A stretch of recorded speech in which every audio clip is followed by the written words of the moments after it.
Hello everyone welcome to Yasmin's learning corner. আজি ভিডিঅ'ত আমি পঢ়িম ক্লাছ 8ৰ সায়েন্স বুকৰ চেপ্টাৰ 8 কোষ গঠন আৰু কাৰ্য। আজিৰ আমাৰ টপিক হৈছে কোষৰ আকৃতি। সো ইয়াৰ আগতে আমি কোষৰ সংখ্যা চাইছিলোঁ।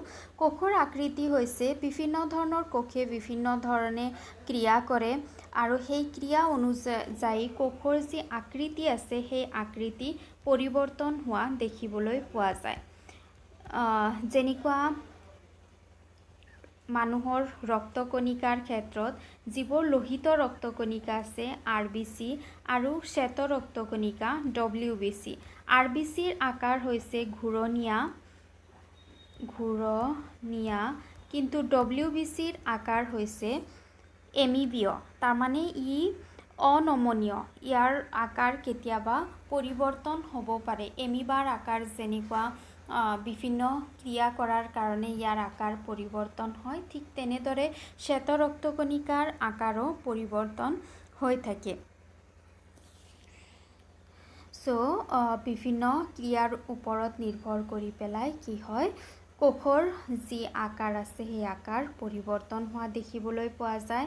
সো এমিবাৰ আকৃতিৰ কথা ক'বলৈ গ'লে ইয়াৰ আকৃতি কি হয়, অনমনীয় হয়। ইয়াৰ এটা কোনো নিৰ্দিষ্ট আকাৰ বা আকৃতি নাই। আমি ইয়াক নিৰ্দিষ্টকৈ ক'ব নোৱাৰোঁ যে ই ঘূৰণীয়া বা ই দীঘল বা ই চিলিণ্ড্ৰিকেল, এনেকুৱা আমি ক'ব নোৱাৰোঁ। ইয়াৰ আকাৰ অনিয়মীয় হয়।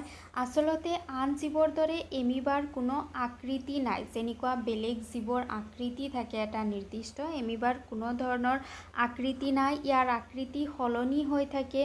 বিভিন্ন দৈৰ্ঘ্যত শৰীৰৰ বিভিন্ন অংশ বাহিৰলৈ কি কৰে, এমিবাই উলিয়াই দিয়ে। যেতিয়া এমিবাই মুভমেণ্ট কৰিব লাগে, এমিবাই খাদ্য খাব লাগে, তেতিয়া ইহঁতে শৰীৰৰ অংশসমূহ আগবঢ়াই দিয়ে। সো আৰু ইয়াক কুটপথ বুলি কোৱা হয়। মিছা ভৰি চিউডোপডিয়া আৰু এই প্ৰক্ষেপণবোৰ এমিবাই চলাচল আহাৰ খোৱাৰ সময়ত দেখা পোৱা যায় আৰু এইবোৰ কি হয়, নেদেখা হয়।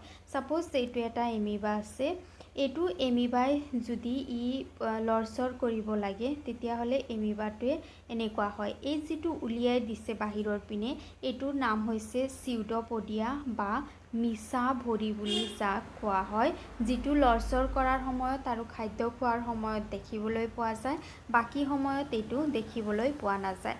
বা যদি ইয়াতে এটা খাদ্য বস্তু আছে তেতিয়াহ'লে এমিবাটো কেনেকুৱা হ'ব, ই এনেদৰে খাদ্য বস্তুটো দেহৰ ভিতৰত ল'ব।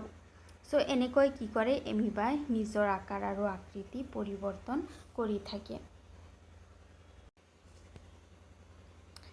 ইয়াতে কুৱেশ্যন দিছে, আকৃতি সলনিৰ দ্বাৰা এমিবাই কেনেধৰণৰ সুবিধা লাভ কৰে। যেতিয়া এমিবাই ইয়াৰ আকৃতি পৰিৱৰ্তন কৰে তেতিয়া এমিবাৰ ইয়াৰ পৰা কোনো ধৰণৰ সহায় হয় নেকি, এমিবাই কোনো ধৰণৰ সুবিধা পায় নেকি। সো ইয়াতে এনচাৰটো দিয়া আছে। যেতিয়া এমিবাই কুটপথ গঠন কৰে তেতিয়া এমিবাই সেই কুটপথৰ সহায়ত চলাচল কৰিব পাৰে, এঠাইৰ পৰা আন ঠাইলৈ যাব পাৰে। এমিবাই খাদ্য গ্ৰহণ কৰিব পাৰে কুটপথৰ সহায়ত।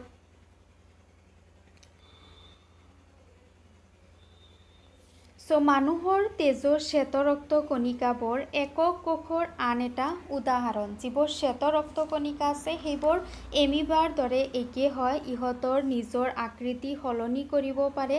কিন্তু শ্বেত ৰক্তকণিকাবোৰ এটা মাত্ৰ কোষে। যেনেদৰে এমিবাবোৰ এটা জীৱ হয়, ইহঁতে নিজে লৰচৰ কৰিব পাৰে, ইহঁতে নিজে যেতিয়া ইচ্ছা কৰে খাদ্যবস্তু খাব পাৰে। কিন্তু শ্বেত ৰক্তকণিকাৰ ক্ষেত্ৰত ই এটা কোষে, কিন্তু এমিবাৰ দৰে ইহঁতৰ আকাৰ পৰিৱৰ্তন কৰিব পাৰে যেতিয়া ইহঁতৰ প্ৰয়োজন হয়।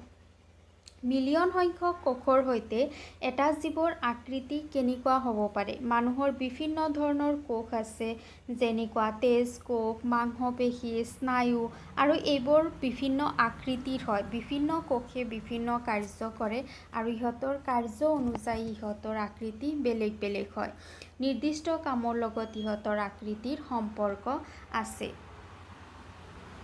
সো কিছুমান কোষ আছে যিবোৰ কোষবোৰ ঘূৰণীয়া হয়। এক মিনিট। চ' কিছুমান কোষ আছে যিবোৰ ঘূৰণীয়া কোষৰ উদাহৰণ হৈছে যেনেকুৱা ডিম্বাণু। ডিম্বাণু কোষটো কি হয়, ঘূৰণীয়া হয় বা গোলাকাৰ হয়। কিছুমান কোষ আছে যিবোৰ দীঘলীয়া, যেনেকুৱা মানুহৰ যিবোৰ মাংসপেশীৰ কোষ আছে সেইবোৰ সাধাৰণতে দীঘলীয়া হয়। কিছুমান কোষ দীঘলীয়া আৰু দুইমূৰ জোঙা হয়, মাকৈৰ দৰে দুইমূৰ জোঙা হয় কিছুমান কোষৰ গঠন। আৰু কেতিয়াবা কোষবোৰ বেছি দীঘলীয়া হয় আৰু স্নায়ু কোষবোৰ নিউৰনৰ নিচিনা শাখাযুক্ত হয়। শাখাযুক্ত কিয় হয়, কাৰণ স্নায়ু কোষে বিভিন্ন ঠাইৰ পৰা বাৰ্তা সংগ্ৰহ কৰে আৰু বাৰ্তা সংগ্ৰহ কৰাৰ কাৰণে স্নায়ু কোষবোৰ এনেকুৱা ধৰণৰ শাখাযুক্ত হোৱা দেখিবলৈ পোৱা যায়। ইয়াতে চোৱা কেইটামান কোষৰ আকাৰৰ ছবি দিয়া আছে। এইটো ঘূৰণীয়া, এইটো ধৰি লোৱা ডিম্বাণু কোষ হয়, ৰাইট, বা RBCৰ আকাৰ ঘূৰণীয়া, লোহিত ৰক্তকণিকাৰ আকাৰ ঘূৰণীয়া। এইটো মাকৈ সদৃশ যিটো আছে সেইটো হৈছে পেশী কোষ। পেশী কোষসমূহ দেখিবলৈ এনেকুৱা হয়। এইটো হৈছে স্নায়ু কোষ, যিটো ব্ৰাঞ্চ থকা শাখাযুক্ত হয়, কাৰণ ই ইনফৰমেশ্যন কালেক্ট কৰিব লাগে, সেইকাৰণেই এনেকুৱা শাখাযুক্ত হয়। চ' যিবোৰ শাখা থাকে স্নায়ু কোষৰ, সেই শাখাসমূহে দেহৰ বিভিন্ন অংশৰ নিয়ন্ত্ৰণ আৰু যোগাযোগ ৰক্ষা কৰাত সহায় কৰে। কোষৰ কোনটো অংশই তাৰ আকৃতি প্ৰদান কৰে? এখন পাতল আৱৰণে কোষৰ পৰ্দাসমূহক আৱৰি ৰাখে আৰু এই আৱৰণখন উদ্ভিদ আৰু প্ৰাণী কোষৰ প্ৰকৃতি প্ৰদান কৰে। উদ্ভিদৰ কোষত থকা পাতল আৱৰণখনক আৱৰি এখন অতিৰিক্ত কোষবেৰ থাকে আৰু ইয়ে কোষৰ আকৃতি আৰু দৃঢ়তা আনে। আৰু বেক্টেৰিয়াৰ কোষতো কোষবেৰ থাকে। চ' এই যিবোৰ জীৱৰ দেহত বিভিন্ন ধৰণৰ কোষ থাকে, এটা কোষৰ পৰা আৰম্ভ কৰি বিলিয়ন ট্ৰিলিয়নলৈকে কোষ থাকে আৰু এই কোষবোৰক আৱৰি ৰখাৰ কাৰণে কোষৰ চাৰিওফালে এটা কোষবেৰো থকা দেখিবলৈ পোৱা যায়। চ' নেক্সট ভিডিঅ'ত আমি কোষৰ আকাৰ চাম। আজি ভিডিঅ'ত ইমানখিনিয়ে। Thank U.